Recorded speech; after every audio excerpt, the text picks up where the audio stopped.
নমস্কার। আমি জ্যোতিষাচার্য সৌমিক রায়। যেখান থেকে শেষ করেছিলাম সেখান থেকেই শুরু করব, কারণ এটা আমার গ্রহরত্ন নিয়ে আলোচনা এবং তারই সেকেন্ড পার্ট।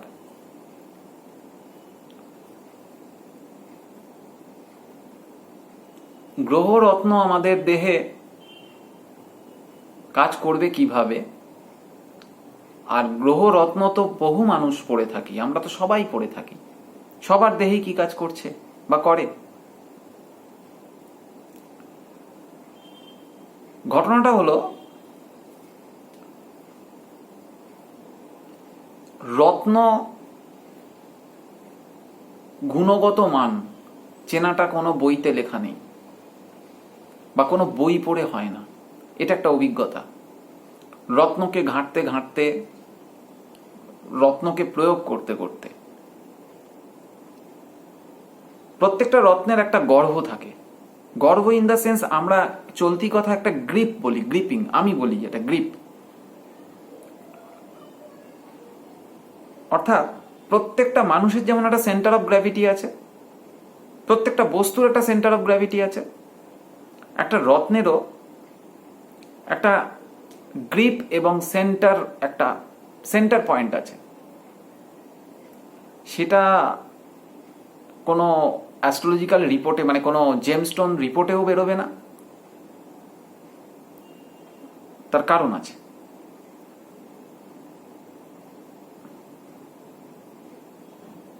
আমি ভাষায় কতটা আপনাদের বোঝাতে পারবো আর আপনারা কতটা বুঝতে পারবেন আমি জানি না। খুব কঠিন, কারণ আজকের এই যে কথাটা বলতে চাইছি খুব কঠিন, এবং এই ধরনের ভিডিও মনে হয় বাংলায় হয়নি এখনো পর্যন্ত।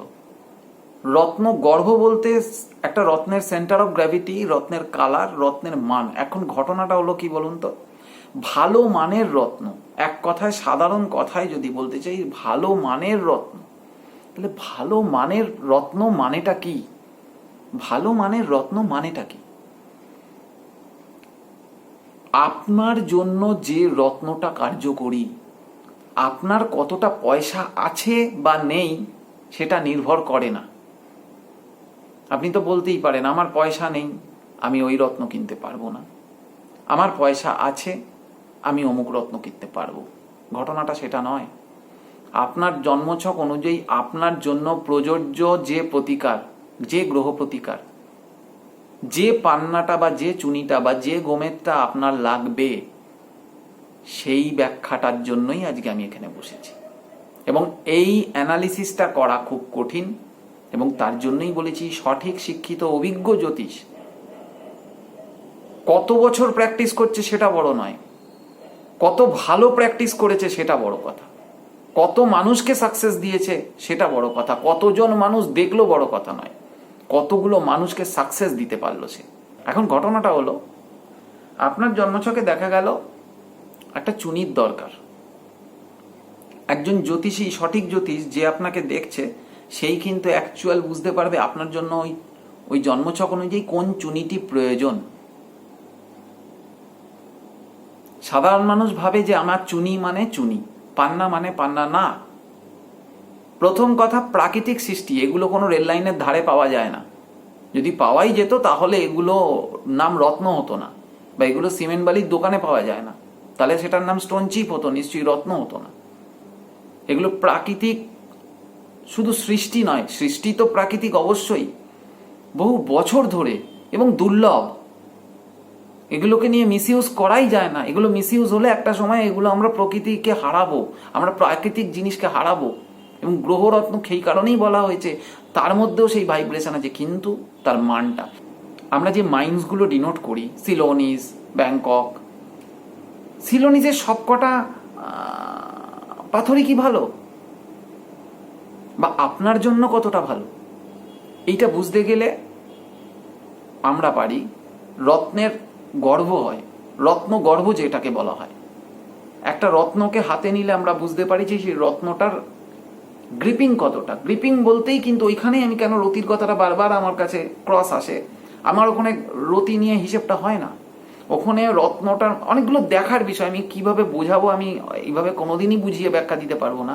রত্নটার কালার, ধরা যাক আমি একটা অন্য উদাহরণ দিয়ে আসি।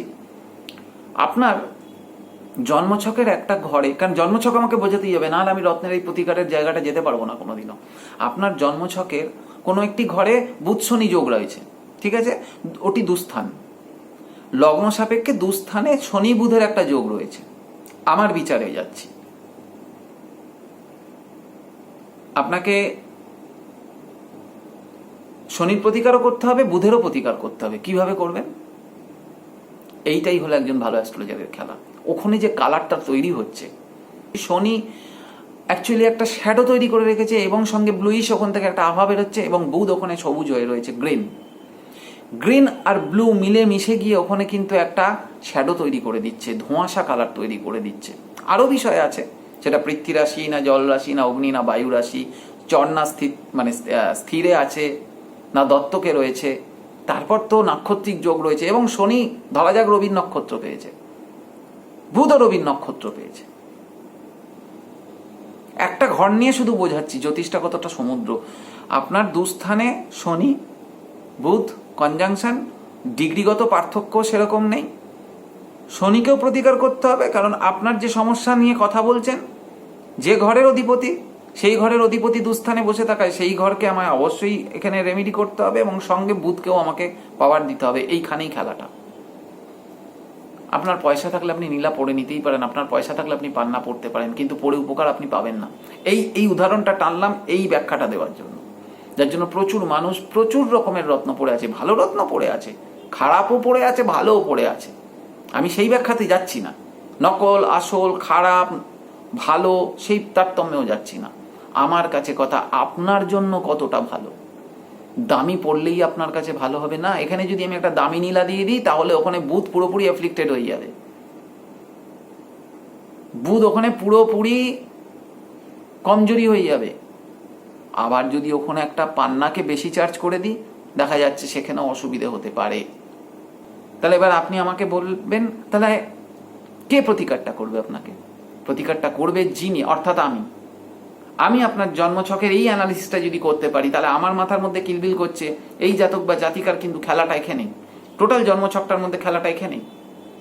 এই খেলাটাকে আমি কিন্তু ওই বোলারকে ওপেন করতে নামাবো, কতটা পাওয়ার দেবো, ক ওভারের জন্য নামাবো, নাকি ওপেনারটাকেই ওপেন করতে নামাবো। অর্থাৎ কালার অ্যামালগেশন, রত্নের রতির হিসেব তখন আসবে না। তার কারণ রত্নের গ্রিপ, রত্ন গর্ভ, এটা একটা গেল পার্ট, এটা ফার্স্ট পয়েন্ট গেল। সেকেন্ড আর একটা বিষয় নিয়ে,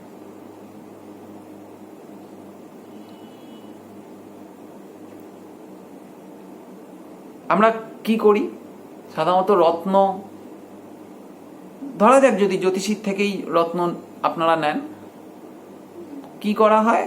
রত্নকে ঠাকুরমশাইকে দিয়ে বা গঙ্গা জল দুধ গঙ্গার জলে ভিজিয়ে তাকে শোধন করে দেওয়া হলো। না, এটা কোনো শোধন প্রসেস নয়, এটা কোনো শোধন নয়। একটা রত্নকে এনার্জাইজ করতে হয়। এনার্জাইজ করা মানেটা কি? এনার্জাইজ করা মানেটা হলো একটা রত্নটা কার জন্য কতটা পাওয়ারের কার্যকরী, কতটা পাওয়ার লাগবে, এটাই এনার্জাইজ। কোনো মন্ত্রপুত জিনিস নয় একটা রত্ন। হ্যাঁ, রত্নকে ভালোবাসতে হবে, রত্নকে পরিষ্কার রাখতে হবে। অ্যাকচুয়ালি রত্ন কিভাবে কাজ করছে? প্রথম তো কালার, তার থেকেও আরো যদি সহজ ব্যাখ্যায়, কিন্তু খুব কঠিনতর এটা বুঝতে গেলে, ঊর্জা। রত্নের যে রেজ, যে ঊর্জা, আপনার শরীরের মধ্যেও ঊর্জা রয়েছে, আপনার দেহেও ঊর্জা রয়েছে। সেই ঊর্জার সঙ্গে সেই রত্নের মিল কতটা হবে, দুটো ঊর্জাকে মেলানোর খেলাটাই তো হলো একজন ভালো জ্যোতিষের, একজন ভালো হরোস্কোপ অ্যানালিসিসের, যে অ্যানালিসিস করতেই যাবে। আপনি গোমেদ পড়ে রয়েছেন, আপনি ক্যারসাই পড়ে রয়েছেন, কথার কথা আপনি মুক্ত পড়ে রয়েছেন। চলতি কথায় মানুষ বলে মুক্ত তো খুব সস্তা। না, মুক্ত সস্তা হলেই যে আপনার কাজ করবে এটা তো কোনো কথা নয়। আপনার শরীরের ঊর্জা অনুযায়ী, আপনার শরীরের যে ঊর্জা, যে নেগেটিভ ইম্প্যাক্ট, সেটাকে তো আমাকে নষ্ট করতে হবে সবার আগে। সেই নষ্টটা কার দ্বারা করছি? আমি গ্রহরত্ন দ্বারা। আর গ্রহরত্নই পারে আপনার ওই শরীরের নেগেটিভ এনার্জিকে পজিটিভ এনার্জাইজ করতে, অর্থাৎ নেগেটিভ জায়গাটাকে শোষণ করে নিয়ে পজিটিভ এর ঊর্জাটাকে ও বাড়িয়ে দেয়। সেটা বাড়াতে গেলে সঠিক একজন, যেমন আমরা ডাক্তারবাবুর কাছে গিয়ে কি করি, যে কোনো অসুখের জন্য। আরে ওষুধ তো ওষুধের দোকানেও পাওয়া যায়, বর্তমানে ওষুধের দোকানে গিয়ে ওষুধও খাওয়া যায়। তাহলে একটা ডাক্তার হলো কেন সে? একজন ডাক্তারই তো মেডিকেল ট্রিটমেন্টটা বোঝেন, অ্যানাটমিটা বোঝেন, শরীরটা বোঝেন, মানব দেহটা বোঝেন। সে তো ঠিক পাওয়ার দেবে মেডিসিনের, আবার ঠিক টাইমে পাওয়ার নামাবে, সবই তো সে ডাক্তার হয়েছে। আবার ঠিক টাইমে কোন সময় কোন পাওয়ারটার সঙ্গে কোন অ্যান্টাসিডটা দিতে হবে, বা কোন অ্যান্টাসিডটা দিলে তার অন্য জায়গায় এফেক্ট করবে, কোন হার্টের ওষুধটার জন্য কোন কারণে হার্টের অসুখটা, কি হার্টের অসুখ বললে তো একটা নয়। তো এগুলো তো একজন সঠিক শিক্ষিত ভালো ডাক্তারই বোঝেন। তেমন অবশ্যই একজন ভালো জ্যোতিষী রত্ন বোঝেন। একজন রত্ন বিক্রেতা রত্ন বুঝতে পারেন না কখনো। যদি হয়ে যেত তাহলে সে জ্যোতিষ হয়ে যেত। অনেক কথা শুনি ইউটিউবে, অনেক চ্যানেল আমরাও দেখি, তারা হয়তো ভুলে যাচ্ছে যে এখনো রাজ্যে বা দেশে ভালো জ্যোতিষ আছে, এবং ভালো মানুষও আছে আপনাদের মতো সচেতন, যারা ভুল জায়গায় গিয়ে পয়সা দিয়ে আসছে না। আমাদের মতো মানুষকেই পয়সা দিয়ে তারা যথেষ্ট ভালো থাকছে। এবং আমি রেমেডি করি গ্যারান্টেড, অর্থাৎ আমি মানুষকে উপকার দিই। আমি এর জন্য নিজেকে যথেষ্ট গর্ব মনে করি, এবং আমি এটার জন্য অনেক পড়াশোনা করি এবং প্রচুর চিন্তা করি। সবচেয়ে বিশাল, সব থেকে প্রধান বিষয়, আমি চিন্তা করি। একটা জাতক জাতিকাকে নিয়ে চিন্তা করি, তাকে কিভাবে তার খারাপ সময় থেকে বার করে আনা যায়। আর একটা জিনিস শুনে রাখুন, এই ব্যাখ্যাটাও হয়তো কেউ কোনোদিনও ইউটিউবে দিয়েছে কিনা আমি জানি না, যদি দিয়ে থাকে খুব রেয়ার। গ্রহরত্ন পড়া মানে আপনারা, আমি এর খুব বড় ব্যাখ্যায় যেতে পারছি না, কারণ আমি আবারও বলছি, ভিজুয়ালাইজ করে আমি দেখাতে পারবো না কখনোই। ওই যেটা বলতে গিয়ে যে একটা রত্ন গর্ভকে চিনব কিভাবে, পারবেন না, এত সোজা নয়। আমার সামনে 500 চুনি, 500 যদি গ্রহরত্ন, 500 পান্নাও ফেলে দিলে, যদি সঠিক সেটা হয়, এখন তো নকল প্রচুর বেরিয়ে গেছে, সেটা তো আলাদা বিষয়, সেটা তো আলাদা পার্ট। কিন্তু যদি সঠিক আমার সামনে 500 চুনি বাঁচতে দেওয়া হয়, 500 চুনি ফেলে দেওয়া হয়, তার মধ্যে আমি হাতে গুনে 8 থেকে 10 খানা ভালো চুনি তুলে আনতে পারবো। আমাকে যদি 1 প্যাকেট পান্না, এত পান্না, আমি তো কাজ করি, আমি তো এইভাবেই কাজ করি, সেই জন্যই আপনাদের এই গোপন তথ্যটাকে আজকে পাবলিকলি শেয়ার করছি। আপনারা বুঝুন, সচেতন হন। আমার সামনে যদি আজকে ধরুন 500-600 পান্না ফেলে দেওয়া হয়, সেখান থেকে সঠিক পান্না আমি বেছে পাবো 20 থেকে 25টা। তার মধ্যে আবার যদি বাঁচতে যাই তাহলে তার থেকে 3টে, তার মধ্যে যদি বাঁচতে যাই তার মধ্যে 1টা। তাহলে বলুন রত্নের দাম হবে না? তাহলে বাকিগুলো কি পান্না নয়? একদম নয়, আমি তো একবারও বলছি না। বাকিগুলো কি চুনি নয়? অবশ্যই চুনি। এইবার মজাটা, এখানেও আবার একটা ব্যাখ্যা, এই বাছার জায়গাতেও একটা ব্যাখ্যা। ভালো রত্নটা, অর্থাৎ খুব দামি চুনিটাই আপনার লাগবে, দামি পান্নাটাই আপনার লাগবে, দামি নীলাটাই আপনার জন্য প্রযোজ্য, সেটা কিন্তু সেই আমিই বুঝবো, বা আমরা বুঝবো, ভালো জ্যোতিষরা। দেখা গেল হয়তো খুব ভালো নীলাটা দিলে আপনার কিন্তু আরো বড় অ্যাক্সিডেন্ট হয়ে যেতে পারে, বা আরো বড় ক্ষয়ক্ষতি হয়ে যেতে পারে। তাহলে সেখানে ওই যে পাওয়ার, রতি নয়, ওই ক্লারিটি, ওই কালার অ্যামালগেশন, আমি এগুলো সাধারণ ব্যাখ্যায় বলছি, এগুলো বুঝতে সুবিধা হবে। রত্ন গর্ভ বললে ঝট করে বুঝতে পারবেন না। একটা মুক্ত নিয়ে যদি আজকে উদাহরণ দিই, একটা মুক্তর গুণগত, মানে তার কি বলবো, তার ফিজিক্যাল যে অ্যাপিয়ারেন্স, একটা মুক্ত আমরা হাতে নিলে বুঝতে পারি। এটা আমি কোনোদিনই, আমি কেন, কেউই, ভালো জহুরিরাও যারা, তারাও কিন্তু এইভাবেই পাথরকে তারা ঘেঁটে চিনেছে। আমি যে কথাগুলো বলছি, নিশ্চয়ই যারা ভালো পাথর বিক্রেতা, ভালো জহুরি আছেন, তারা বুঝছেন আমার কথাটা। তাদের কোনোদিনও টেস্টিং রিপোর্ট লাগতো না, টেস্টিং ল্যাব বলে ছিল না কলকাতার বুকে, এত ল্যাব ছিল না কোনোদিনও। তাহলে তারা পাথর বাঁচতো না, বা আমরা পাথর বাঁচতাম না? পাথর ধরলে আমরা বলে দিতাম, পাথর ধরলে তার গুণগত মান বোঝা যায়, তারপর তার কিছু টেম্পারেচারও আমরা বুঝতে পারি। এটাও একটা, কি বলতে পারেন, ওই যেমন এটা একটা যোগ সাদিশ, কাজ করতে করতে এটা একটা অভিজ্ঞতা। পাথরের সঙ্গে হাত এবং চোখ, এই 3টে, এবং মাথা, এই 3টে সমন্বয়ে যখন একটা কথা বলবে, আমাকে বিপ দেবে, তবেই সেটা স্যাঙ্গুইন, সেটাই তখন রাইট চিহ্ন হবে। আপনার জন্য যদি একটা খুব কম পাওয়ারের, কম ক্লারিটির একটা নীলা বা কম ক্লারিটির একটা পান্না আপনার জন্য প্রযোজ্য হয়, আমি যদি বুঝি, হরোস্কোপটা অ্যানালিসিস করে, আবার বলছি বুধ খারাপ মানেই পান্না নয়, এই কথাটা কানে ঢুকিয়ে দেওয়ার জন্যই এই এপিসোডগুলো করা। আপনারা এইসব এপিসোডগুলো দেখেন না কেউ, কারণ বর্তমানে এত বেশি সব ভুলভাল এপিসোডগুলো আমি আর ব্যাখ্যা করতে চাইছি না। মানুষ এগুলো সাবস্ক্রাইবার বেড়ে যাচ্ছে, লাইক বেড়ে যাচ্ছে, কিন্তু শিক্ষামূলক অনুষ্ঠান যারা করেন তারা সাবস্ক্রাইবারও পান না। আমি যেন বলিও না সাবস্ক্রাইব করে দেবেন, লাইক দেবেন, এই কথাগুলো বলতে বড্ড বোকামি লাগে, আর পাই না। তবু বলবো, যতদিন পাচ্ছি মানুষকে সচেতন করার চেষ্টা করব, যতদিন আছি ভালো কাজ করছি, ভালো কাজ করব। অসৎ পথে উপায় করিনি, আর সঠিক পথে উপায় করছি, আনন্দে আছি, মানুষকে আনন্দে রেখে। তো যেটা বলতে চাইছি, তো পান্নাটা আপনার জন্য যদি দরকার হয় একটু কম মানের, সেটা আমরাই বুঝবো আরামসে, তাতে যথেষ্ট উপকার দিয়ে দেখা গেছে।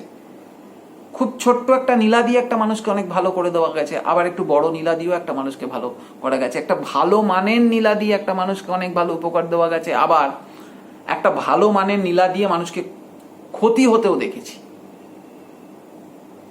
এইখানটাই মেজারমেন্ট। আমার কাছে এসে বলেছে আমি তো নীলা পড়ে রয়েছি, আর আমি এই নীলাতে তো আপনার ক্ষতি হয়ে গেছে, আমি তো ক্যাটসাই পড়ে আছি, বলেছে মানুষ। আমি ক্যাটসাইয়ের প্রথম কথা মান ভালো পাইনি, আবার কিছু ক্ষেত্রে ভালো মানের পেয়েছি, ক্ষতি হয়ে গেছে। কিছু জায়গায় তো আবার প্রেডিকশন, আমি তো আরো সূক্ষ্ম বিচারে গিয়ে কথাটা বলছি, এমন এমন জায়গায় প্রেডিকশন দেখেছি যেখানে ক্যাটসাই লাগে না, ক্যাটসাই পড়িয়ে দেওয়া হয়েছে, পান্না লাগে না, পান্না অযথা পড়িয়ে দেওয়া হয়েছে। সেটা তো, ওটা একদম স্থূল বিচারে যাচ্ছি না আমি আজকেরই, কারণ আমি আজকে অনেক ইন্টারেস্টিং একটা জায়গা নিয়ে এসেছি এবং সূক্ষ্ম। আমিও জানি আমার ভিডিও যারা দেখেন তারা আমার কথাগুলো বোঝেন, এবং আমার ক্লায়েন্টরা তো অবশ্যই দেখেন আপনারা, আর আমার ক্লায়েন্টরা যথেষ্ট সচেতন, এবং আমার ক্লায়েন্ট যারা আমার পেশেন্ট বা ক্লায়েন্ট বলি, তারা যথেষ্ট সচেতন। শুধু নয়, তারা জ্যোতিষটাকে, আমি তাদের বোঝাই, তারা আমাকে আলোচনা করে, তারা আমাকে প্রশ্ন করে, এবং তারা আমার সঙ্গে সবসময়ের জন্য কানেকশন রাখে বলেই কিন্তু তারা ভালো আছে।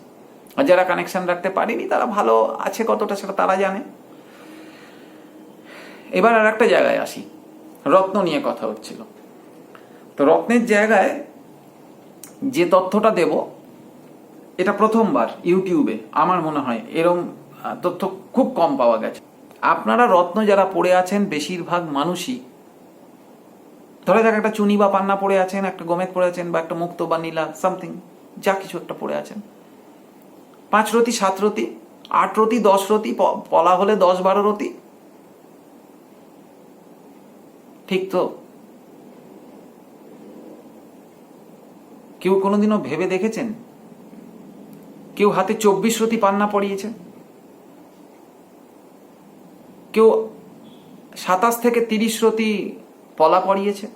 সবার জন্য বলছি না, কিন্তু পড়েছেন কখনো? 15 থেকে 17 রতি মুক্ত, এই ব্যাখ্যাটা পাননি কোনোদিনও। 1-এর অধিক পান্না, 1-এর অধিক নীলা, 1-এর অধিক মুক্ত, এইখানটাই খেলা, এইটাই সায়েন্স, এটাই হলো একটা রত্নের এনার্জাইজ। অর্থাৎ একটা হরোস্কোপ অ্যানালিসিসের পর তার সেই জাতক জাতিকাকে ভালো রাখতে গেলে আমাকে কতটা পজিটিভ এনার্জি তার শরীরে ইনজেক্ট করতে হবে বাই রত্নের দ্বারা। কিন্তু আমি পড়িয়েছি এবং আমি রিসার্চ করে পেয়েছি 22 থেকে 23 রতি অবধি পান্না পড়ে সেই ব্যক্তিকে আমি উপকার দিয়ে দিয়েছি। তাকে কোনো এক জ্যোতিষ একটা পান্না পড়িয়েছিলেন, 5 রতি 5.5 রতির পান্না, কোয়ালিটি ভালোই ছিল, উপকার পাচ্ছিলেন না। আমি আরো 2খানা পান্না তাকে পড়িয়েছি। ধরে নিন এদিক ওদিক 3টে পান্না মিলিয়ে তার কাছে এদিক ওদিক ধরে নিন 17 রতি পান্না পড়িয়েছি, তবে অ্যাক্টিভ হয়েছে। তার বুধ যে জায়গায় বসে রয়েছে, যে নাক্ষত্রিক যোগে এবং যার দৃষ্টিতে আমার এই মুহূর্তে মনে নেই, কিন্তু যেটা আমি বলতে চাইছি, যেটা উদাহরণস্বরূপ, বুধ এতটা অ্যাফ্লেক্টেড ছিল, যিনি যে জ্যোতিষ পান্নাটি পড়িয়েছিল কোনো অন্যায় করেননি, কিন্তু ক্যালকুলেশনটা ভুল হয়েছে। পান্নাটাকে যখনই আমি আরো 11-12 রতি বাড়িয়ে দিয়েছি, আরো 2টো পান্না দিয়ে 12-5-এ 17 রতি করে দিয়েছি, ওই মানুষটারই ওই কাজগুলো হয়ে গেছে, এবং যে কাজগুলো বাধা ছিল এবং শারীরিক যে অসুবিধা ছিল সবকটা এনার্জাইজ হয়ে গেছে, মানে নেগেটিভ ইম্প্যাক্টটা নষ্ট হয়ে গেছে। এইটাই বুঝতে হবে, এইটাই আমি বোঝানোর জন্য এই ভিডিওটা করছি বারবার। এবার আপনার কাছে প্রশ্ন আসতে পারে, 17-18 রতি 20 রতি 21 রতি পান্না এত পয়সা পাবো কোথায়? একদম ঠিক, কারণ আমার কাছে সাধারণ মানুষরাই আসে, তারা উপকার পায়, তারাই একটা একটা করে করে নেয়। প্রথমেই 17 রতি 18 রতি 20 রতিতে তো যেতে হবে না।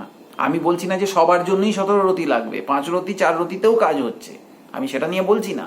সেটারও গুণগত মান দিয়ে 4-5 রতিতেও কাজ হচ্ছে, কিন্তু কিছু ক্ষেত্রে আমি একটা এক্সেপশনাল এবং এনার্জাইজের কথাটা বললাম। পলা, রক্তপ্রবাল, প্রথম কথা তো খুব বাজে কোয়ালিটির পড়ে থাকে মানুষ বেশি, তাই একটা লাল মানেই রক্তপ্রবাল দেখে নিয়েছে।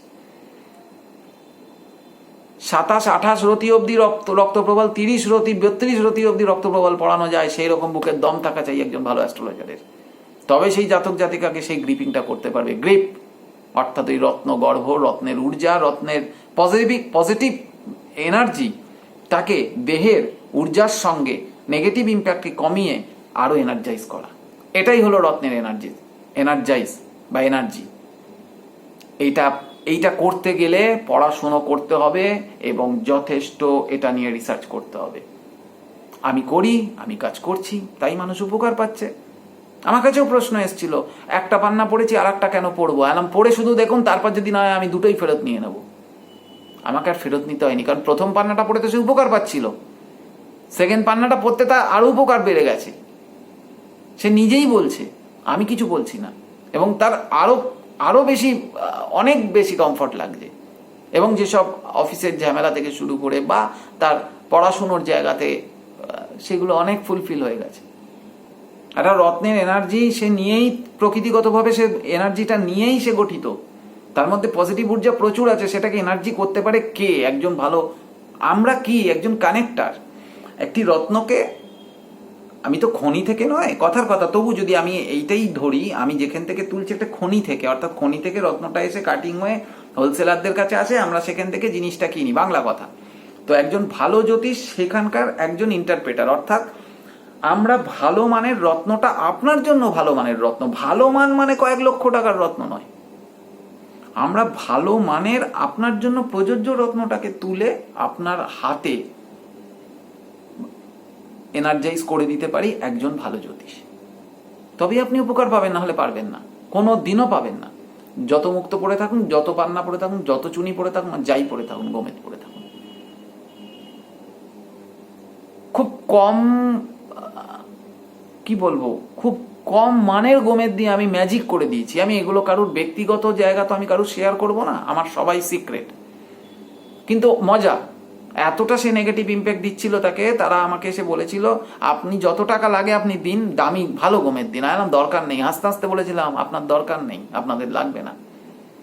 আমি খুব কম দামি গোমেদ দিয়ে আমি এটা প্রয়োগ করে এনার্জাইজ করে দিয়েছি, এবং সেইটা এত অদ্ভুত কাজ করে গেছে, 7 দিন 8 দিন থেকে কাজ করতে শুরু করে গেছে। এবারও একটা ব্যাখ্যা আছে এইখানে, এই যে কথা বলতে বলতে এক একটা জায়গায় টপিক মনে পড়ে যাচ্ছে, তাই আমি আপনাদের বলছি। এই যে কারুর 8 দিন থেকে কাজ শুরু হয়ে যাচ্ছে, কারুর 3 মাস, কারুর 6 মাস, কারুর 1 বছর 2 বছর, আবার কারুর পড়েও কাজ হচ্ছে না, এইখানে একটা বড় ব্যাখ্যা। কেন? তার কারণ হলো,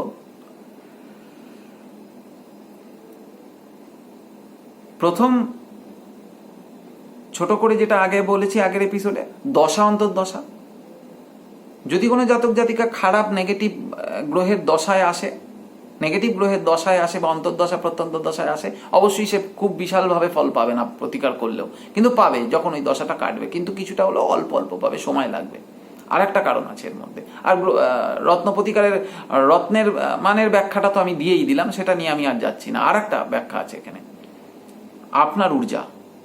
আপনার ঊর্জা মানে আপনার মধ্যেও তো একটা কসমিক রে রয়েছে, প্রত্যেকটা বস্তুর মধ্যে একটা কসমিক রে রয়েছে। তো এই কসমিক রেটা, এতে ঊর্জাটা, এই ঊর্জাটা আপনি কোথা থেকে অর্জন করছেন? আপনার কর্ম দ্বারা। এটাও তো আমাদের সনাতন জ্যোতিষশাস্ত্রেই বলা হচ্ছে, প্রারব্ধ কর্ম এবং ক্রিয়মান কর্ম। প্রারব্ধ কর্ম নিয়ে আপনি জন্মেছেন, কিন্তু ক্রিয়মান কর্ম আপনি করে চলেছেন। অর্থাৎ আপনি নিজেকেও নিজে কিছুটা এনার্জাইজ করছেন। কিভাবে? কর্ম দ্বারা। ভালো কর্ম করলে নেগেটিভ ইম্প্যাক্টগুলো বাড়বে না, পজিটিভ ঊর্জাটা আপনার শরীরের মধ্যে অনেক বেশি থাকবে। তার ফলে যদি আমি একটা গ্রহরত্ন ভালো মানের এবং আপনার জন্য ভালো মানের ওই রত্নের অ্যানালিসিস করে যদি আমি পড়াতে পারি, অনেক ফাস্ট অ্যাকশন হয়ে যাবে, অনেক ফাস্ট অ্যাকশন হবে। এবং এটা রিসার্চ করে আমি দেখেছি যে আপনার শরীরে গিয়ে অনেক তাড়াতাড়ি এনার্জাইজ হয়ে যাবে রত্নটা। আমি যদি ঠিক মতো অ্যানালিসিস করে সেই ক্যালকুলেশনটা করে রত্নটা দিতে পারি, কতটা লাগবে, কি মানের রত্ন গর্ভের। এবার এই যাই হোক, আমি রত্ন গর্ভটা নিয়ে আবার একটু পরে আসবো, আবার একটুখানি আলোচনা করে শেষ করব, অনেক লেন্দি হয়ে যাচ্ছে ভিডিওটা। তো আপনি দুর্ধর্ষ রেজাল্ট পেয়ে যাবেন। ভালো মানের চুনি ভালো মানের নিলে আমরা হাতে নিলে আমরা বুঝতে পারি, এবং সেটা হাতে নিলে আপনার জন্য কতটা খারাপ হয়ে যাবে না তো, তাহলে অতটা পাওয়ারফুল নীলা দেবই না আপনাকে। আবার আপনার জন্য অত পাওয়ারফুল পান্না খারাপ হয়ে যাবে না তো আপনাকে, সেটাই তো বোঝার দায়িত্ব আমাদের। সেই জন্যই তো আমরা জ্যোতিষ হয়েছি, ভালো জ্যোতিষ হয়েছি। আমি তো মনে করি আমি জ্যোতিষ হয়েছি সেই জায়গা থেকে, এবং আমি সেই রিসার্চ থেকে আমি মানুষকে উপকার দিচ্ছি। এবার আসি আর একটা বিষয়, গ্রহমূল। এই রত্নর সঙ্গে একটু গ্রহমূলকে টাচ করে দিয়ে চলে যাচ্ছি আজকে। আপনাদের আরও একটা প্রশ্ন থাকে আমার কাছে, দাদা পয়সা নেই, গ্রহমূলটা পড়লে হবে না? একটা কথা শুনে রাখবেন, আপনার শরীরে 1 গ্লাস ফলের রস, 1 গ্লাস দুধ আর 1 থালা ভাতের দরকার। আপনি আমাকে প্রশ্নটা করছেন, একটা ভাত, 1 ফোঁটা ফলের রস আর 1 ফোঁটা দুধ হলে হবে? বাকিটা আপনারা বুঝে নিন। আমি উদাহরণটা দিয়ে দিলাম, কখনো হবে না। তার কারণ হলো রত্নের ঊর্জা, রত্নের পাওয়ার। আমি প্রথমেই বলেছি রেল লাইনের ধারে পাওয়া যায় না, তাহলে রত্নের পাওয়ার এত এত এত কথা বলতো না, এত কার্যকরী হতো না, তাহলে রত্ন বলাই হতো না তাদের। আর শিকড় বা মূল কাজ করে, আবারও বলছি 5 to 10%, কিন্তু এই প্রাপ্তবয়স্ক মানুষের জন্য শিকড় বা মূল বিশালভাবে কাজ করে না। ওই জন্য তারা পড়ে যায়, অধৈর্য হয়ে যায়, লাস্টে গিয়ে বলে কিছুই হলো না। কোন গ্রহগুলোর জন্য মূল প্রযোজ্য? আপনার জন্মছকের মেজর এফেক্টেড গ্রহগুলোর জন্য রত্ন প্রযোজ্য, আর যেগুলো সাপোর্ট, ফাইন টিউন, ছোট্ট ছোট্ট জায়গায় একটু হিট করছে, অসুবিধে করছে, নেগেটিভ ইম্প্যাক্ট আনছে, সেই জায়গাগুলোকে অল্প করে ফাইন টিউন করে মূল দিয়ে ওটাকে ব্যালেন্স করা, সেটা আমি পারি, সেটা করি, সেটা আমি করে থাকি। কিন্তু রত্নকে মেজর গ্রহের জন্য দিতেই হবে। আরও একটা পয়েন্ট, তো আপনি যে রত্নটা পড়বেন, আপনার জন্মছক অনুযায়ী আপনার শরীরের কোন দিকে, অর্থাৎ ডান দিকে না বাঁ দিকে রত্নটা পড়লে আপনি উপকার পাবেন, সেটা বুঝবে কে? আমি করে থাকি সাধারণত। ডান হাতে পড়াবো না বাঁ হাতে পড়াবো, এটার মধ্যেও একটা পড়াশুনো রয়েছে, এগুলো গোপন তথ্য। আপনি রত্নটাকে বাঁ হাতে পড়লে যত না বেশি উপকার পাবেন, ডান হাতে পড়লে তার থেকে বেশি উপকার পাবেন। ডান হাতে পড়লে যত না বেশি উপকার পাবেন, বাঁ হাতে পড়লে তার থেকে বেশি উপকার পাবেন। সেটা নির্ধারণ হবে আপনার গ্রহ সঞ্চার, আপনার জন্মছকের গ্রহ সঞ্চারের ওপর। এটাও একটা বিশাল বড় পয়েন্ট, এগুলো দেখতে হবে। এগুলো আমি দেখে থাকি, সেই জন্যই আমার দেওয়া প্রতিকার এত কাজ করে। হাতের কোন আঙুলে পড়বেন? সবাই আমরা জানি শনির আঙুল, এই মিডল ফিঙ্গার, রবির আঙুল, এই অনামিকা, বুধের আঙুল, এটা তর্জনী, এতে বৃহস্পতি এবং এখানে চন্দ্রের প্রতিকার করা হয়। কিন্তু না, কোনোটাই ফিক্স নয়, কারণ এটার মধ্যেও অনেক খেলা রয়েছে। আপনার জন্মছক অনুযায়ী সেই আঙুলের বিচারও এখানে রয়েছে, অর্থাৎ তাহলে ডান দিক, শরীরের ডান দিক না বাঁ দিক, এবং সেই হাতের কোন আঙুল, এগুলোই তো এনার্জাইজ, এইগুলোই তো আসল রত্নের পাওয়ারটাকে বাড়িয়ে দেওয়া। না হলে তো আপনি উপকার কোনোদিনই পারবেন না। আবার কোনো রত্নকে আঙুলে না পরিয়ে বাহুতে পরানো, যে বাহুতে পড়বে কেন, কোন রত্নটা বাহুতে পরাবো, কোন রত্নটা তার হাতের আঙুলে পরাবো, কোন রত্নটা ডান হাতে বা বাঁ হাতে পরাবো, এইগুলোই তো এনার্জি। তাই আজকের ভিডিও আর লেন্দি নয়, ভালো লাগলে একটু সেই লাইক করবেন, একটু সাবস্ক্রাইব করে দেবেন, আর একটু শেয়ার করবেন। কারণ এই কথাগুলো আমি প্রচুর মানুষের, এই ধরনের ভিডিও আপনারা দেখুন, আপনারা রাশিফলের ভিডিও প্রচুর পাবেন, প্রচুর জ্যোতিষ, এখন বলছি তো লক্ষ লক্ষ জ্যোতিষ। আমি কারুর সম্বন্ধে নিয়ে কোনোদিনই কোনো নেগেটিভ কথা বলি না, সবাই সবার মতো করে কাজ করছে। আমি শুধু আপনাদের বলি, সঠিক কোনটা বেছে নিতে হবে আপনাদের। আর এই ধরনের ভিডিও আরও যত শেয়ার করবেন মানুষের মধ্যে, মানুষ সচেতন হবে, তাহলে আমার এই কষ্ট করে এতক্ষণ বকবক করাটাও সার্থক হবে। আমিও নিজে একটুখানি এনার্জি পাবো আপনাদের জন্য, যে ভালো ভিডিও বানিয়ে ভালো মানুষ তাহলে দেখে। আর না হলে এই জন্য ভিডিও আর করতে ইচ্ছে করবে না, তখন ইউটিউব চ্যানেল থেকে আমার এই বকবক আরও শুনতে হবে না, আর এই বক বক শুনতে শুনতে এই জ্ঞানগুলোও নিতে হবে না। নিতে পারলে আপনাদের ভালো, না নিতে পারলে আমার ভালো। যাই হোক, নমস্কার। আর বেশি কিছু বলছি না। সচেতন থাকুন, ভালো থাকুন, সুস্থ থাকুন, নির্দ্বিধায় আমার কাছে আসুন। আমার ফোন নাম্বার রয়েছে স্ক্রিনে। চেষ্টা করব, ম্যাজিক না করতে পারি, মানুষকে নিয়ে আছি, আপনাদের জন্যই পড়াশুনো করছি এবং আপনাদের জন্যই খাটছি। যখন এত মানুষকে ভালো যখন রেখেছি, আপনাকেও ভালো রাখবো। নমস্কার।